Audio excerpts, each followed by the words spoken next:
we can say it's challenging. And because I'm standing between you and lunch, we can stop there.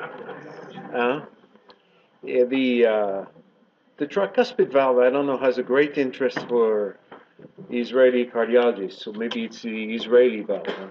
It's so tricuspid valve here you see with the right ventricle, the separation from the pulmonary valve, the atrial septum. So the anatomy is very particular. If you look at the guidelines about the tricuspid regurgitation, the guidelines, the only class 1 in the old guidelines was when there was mitral valve treatment and you had to do something on the tricuspid valve. If you go to the new guidelines, they look more fancy, yeah? but the only class 1 indication are in green, and again, it's only at the time of left-sided valve treatment. So we haven't made much progress in the guidelines for the treatment of tricuspid valve. And the reason is why in the world are the guidelines on the tricuspid valve so poor? And it's related to the fact that the tricuspid valve is difficult and little is known. You know, some time ago, recently, I was in Stockholm at the Karolinska, so I thought I would use a sort of a word from Sweden, like a smorgasbord. Huh? You know, it's like it makes you feel like I'm Swedish. Huh? Not totally, not totally Swedish. So the smorgasbord is different fish that you eat. Huh? You have different sort of fish, and tricuspid valve is different sort of fish mixed, and tricuspid regurgitation. So I'm going to give you some examples. The traditional rheumatic valve disease, where you see there is fusion of the commissure just like in the mitral. You can see it with echo, where you see the mitral valve disease associated, the tricuspid valve thickened at the tip, the jet of regurgitation, the large vena contracta, and the systolic reversal. So you have other organic type of tricuspid regurgitation, the carcinoid valve, and you can recognize it very well. During the echo, you see the thickening and the limitation of movement of the tricuspid valve. You see the very large jet, but also the obstruction to the flow, and you see the systolic reversal in the hepatic veins with a gradient on the tricuspid valve. So that's another organic valve. And here is another form of organic valve disease, a Flail tricuspid leaflet. You see the septal leaflet going behind. The jet is non-impressive. The right ventricle was enlarged, and post-op you see that the right ventricle has decreased. So we operate on a number of people who have isolated tricuspid valve disease. And here is a new form of organic disease, which is you see the pacemaker in this patient who has not a very good left ventricular function. You see the pacer, and when you see pacemaker-induced tricuspid regurgitation, you have to prove that the pacemaker is causing the tricuspid. So here you see we have changed the position of the transducer to show the interference of the pacemaker with the movement of the septal leaflet, which is separated from the anterior leaflet of the tricuspid valve with a very large jet. We see more and more of that. And if you don't look by echo, you don't hear it clinically. And that's a general problem with tricuspid regurgitation, that we don't hear it, so we don't detect it. And then you have functional regurgitation. I don't say secondary. So if you want to apply the guidelines to me, I refuse them. I don't say secondary and primary because this is completely stupid. These people who don't know valve disease, they say secondary means that it's functional. But everything is secondary. There has to be some cause for the valve disease. So I don't use these terms. You can kill me if you want. So this is functional tricuspid regurgitation due to pulmonary hypertension. The right ventricle is thick. The septum is relatively flat. The tricuspid valve is normal. The RV is enlarged as compared to a normal right ventricle here on this side. And here is the echo example. You see that the right ventricle is more spherical. The TR velocity is high. the septum is paradoxical and relatively flattened, and there is a big regurgitant jet. The typical functional tricuspid regurgitation. And then this is the sort of new form that we looked at with Jan Topilsky when he was at Mayo, and this is a form where you have idiopathic tricuspid regurgitation because there is no overt cause. And so you see the annulus is very dilated, the right ventricle is very dilated, but there is no pulmonary hypertension. And here is an example of that. Here, you see the patient is in atrial fibrillation. You have massive dilatation of the atria. You see the tricuspid valve. The leaflets are normal. But look, the patient is breathing. When there is inspiration, the leaflets are separated. Expiration, they touch. Inspiration, they are separated. Expiration, they touch. So with the inspiration, there is a wide separation between leaflets. Very large jet of regurgitation, no pulmonary hypertension. This is very severe TR. It causes heart failure. You see that we've operated this patient. There was a tricuspid valve replacement, and you see that the right ventricle decreased markedly after the operation. This patient had, again, no murmur. It was purely a diagnosis of echocardiography. So there are people who benefit from tricuspid surgery which are not with the mitral. So the tricuspid regurgitation is a very heterogeneous disease. You cannot study it as a whole because there are so many different causes that influence the outcome that it's impossible to analyze that way. Now, we have also a grading uncertainty, and here I'm going to show you the guidelines. The guidelines, when you look at them, you look at what they say, it is very non-specific. It's like I was with this group writing the guidelines. We didn't know what to say, so you put something, even you say, okay, you look like you know what you're doing, but in reality, we didn't know much. And so here is an example of the jet of regurgitation. Here, easy to say what it is, but you see again, in this flail, there is very severe regurgitation, but we underestimate very much with the jet. So you can look at the vena contracta without moving the baseline, or you can quantify the MR by doing PISA and moving the baseline down, and just like the mitral. The difference is that there is very often an angle of the leaflet, and you have to take that angle in comparison to the mitral. So when you do the PISA, you do the same thing of moving the baseline down and measuring the radius, but you look at this external angle and you take this into account by multiplying the flow by the angle divided by 180, and that gives you the flow for the tricuspid regurgitation. And then you do the regular calculation for the ERO and the regurgitant volume. You can quantify TR, very easy. It does work. It's very simple.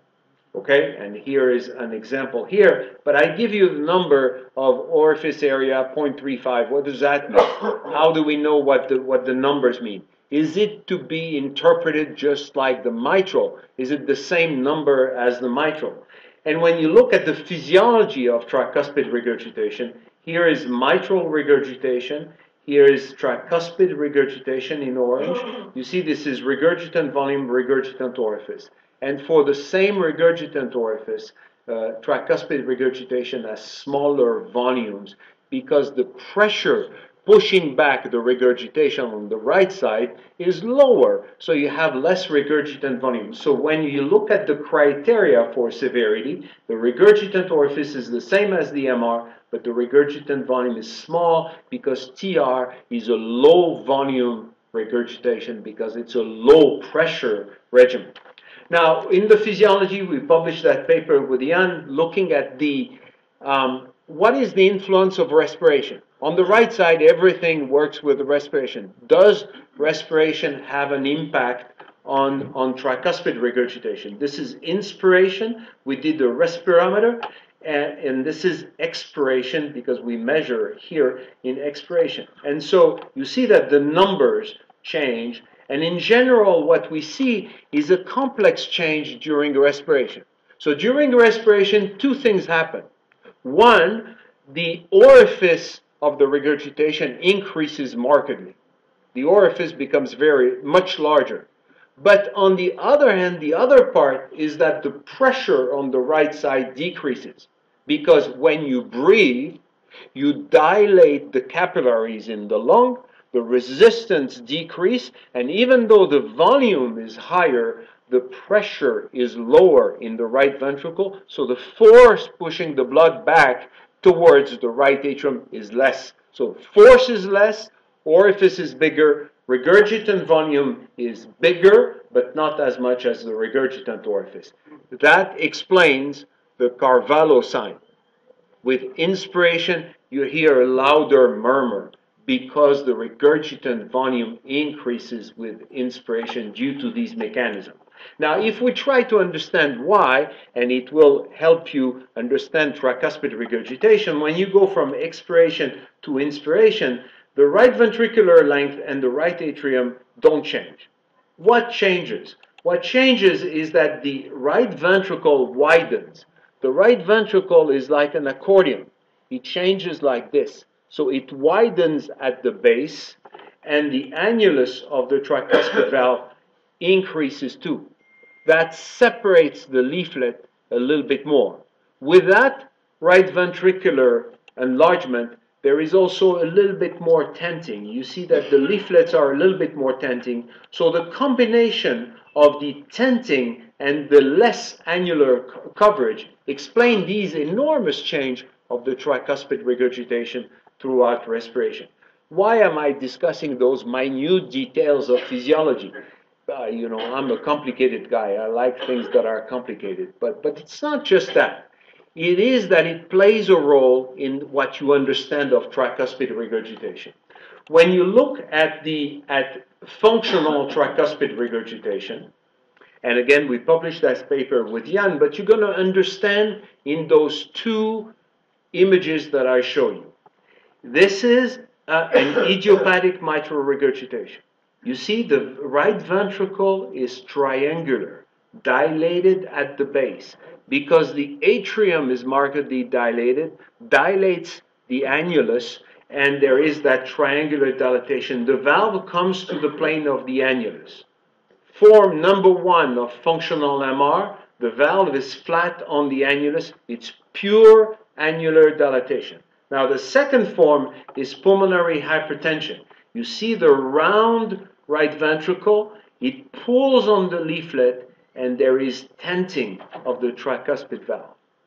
And that tenting of the tricuspid valve is what's causing the problem with pulmonary hypertension and causing the tricuspid regurgitation. You see the tenting above in the pulmonary hypertension, both are severe, and the valve is on the annulus plane. Highly repairable, difficult repair. And if you look at this, you see the difference in the right ventricle. Triangular, the base is dilated, very spherical pulling on the valve, and this is not repairable. And so there is a big difference between the mitral and the tricuspid. Why is there so much difference? And I'm sorry to do that when we should be eating right now, but look, this is the tricuspid annulus. For the diet. It's just for the diet to save a little weight. That's tricuspid annulus, that's mitral annulus. You see the mitral annulus very strongly implanted in the muscle. The tricuspid annulus, barely any implantation. It's a very weak annulus. There is almost nothing here. We call it an annulus, but there is very little of the implantation, like the roots of a tree. That's the mitral annulus, the roots of a tree going into the muscle. There is none of that on the tricuspid valve. But that's not the only difference. The other difference is the subvalvular apparatus. You see here, this arrow shows that there is a continuity between the mitral and aortic valve, very strong trigonal fibrosis area. And then the papillary muscle on the mitral valve, two very strong papillary muscle giving cords to both leaflets. So what does that serve? It holds the leaflet. You see? I can't open my mouth. The cords going to both leaflets are holding the valve together. It prevents the separation. Open your mouth, you can't open the mouth because each leaflet holds cords from each papillary muscle. Okay, so you can't, if you separate the leaflet by annular enlargement, it will be held by the cords because they go to both leaflets. Whereas on the tricuspid valve, there are multiple papillary muscles, and each leaflet has its own support. So if you separate the leaflets, nothing will hold them together. So that pure annular enlargement will cause very severe TR, but will cause moderate MR or no MR. So that anatomical difference explains the physiologic difference and the fact that pure annular enlargement. Why is it important? Because we see tricuspid annular enlargement with atrial fibrillation, chronic atrial fibrillation. It provokes a little bit of MR, but it provokes a mass of TR. And these people need us to treat them, and we'll see why. So here is the difference. Functional TR at the bottom, the valve is flat, you have severe TR.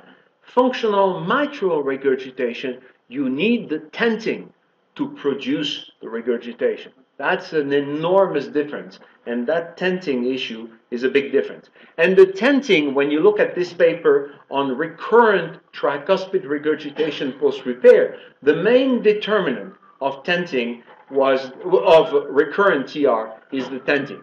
If you have a lot of tenting pre-op, you do a repair and you will have recurrent TR. And I'll show you why. Here is a patient with a lot of tenting. Imagine that we're doing annuloplasty here. He's like my Uncle Benny trying to tighten the belt. He can't tighten the belt in the middle, so where does it go? Below. The belly is still here. And in the middle of the belly, you have the papillary muscle. Imagine the papillary muscle here. You see the papillary muscle is here. So the more you tighten the annuloplasty, the more you cause recurrent TR because the leaflets will still be attached to the papillary muscle. The poor leaflets are saying, don't tighten too much.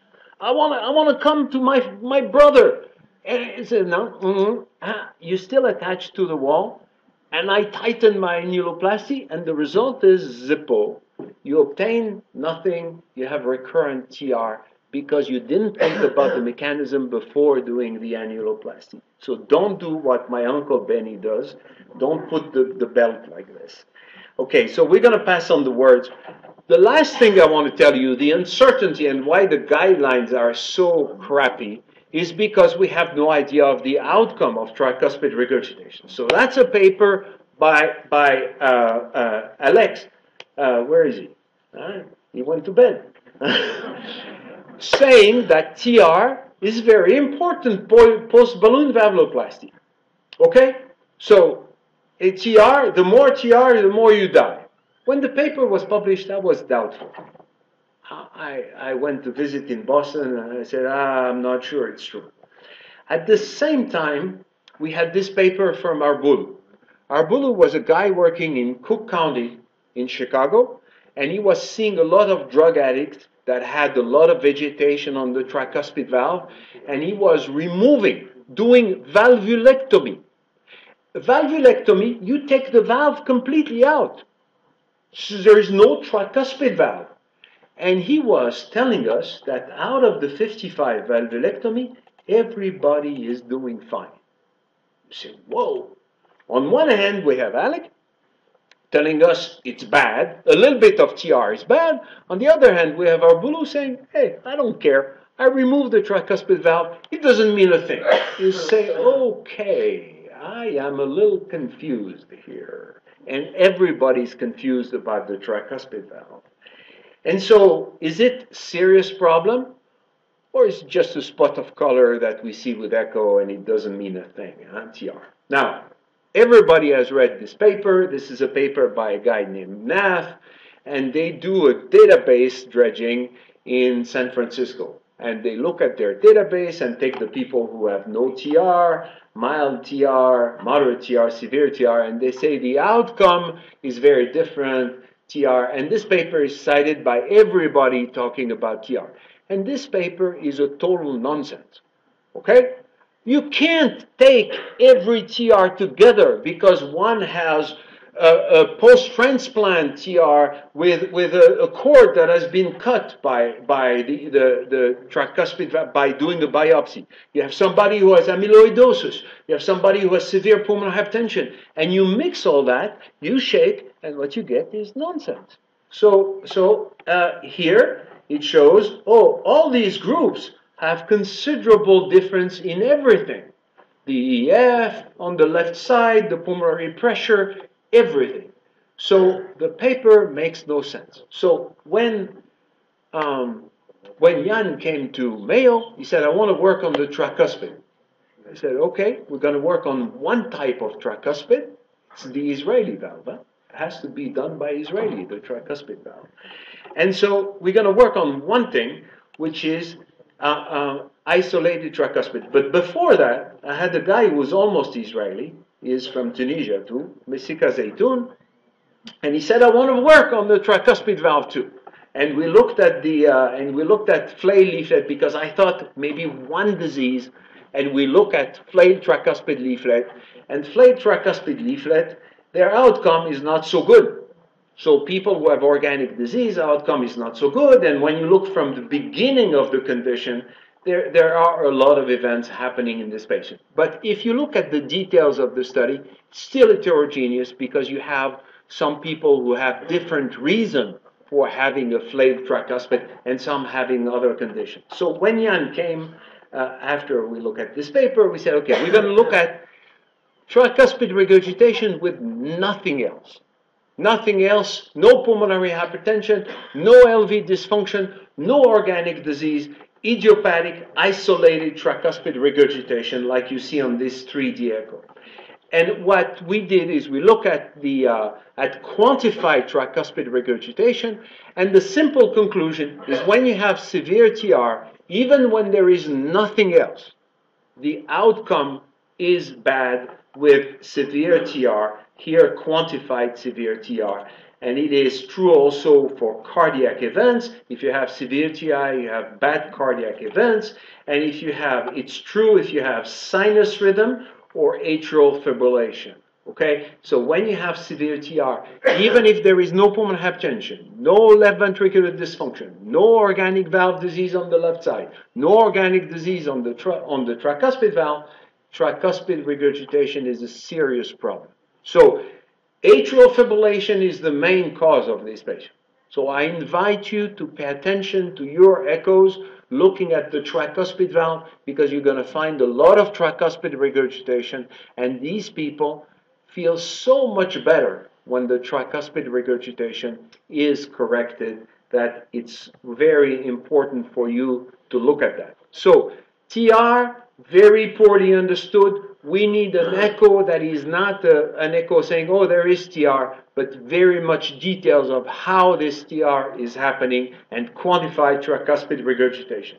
It is a very important valve disease, completely underestimated, needs to be looked at, and surgery or maybe intervention in the future can work very well, even for isolated TR. So you have to have, as practicing cardiologist, that on your mind because your patient will enjoy the time after the tricuspid regurgitation is treated. Thank you so much for your attention.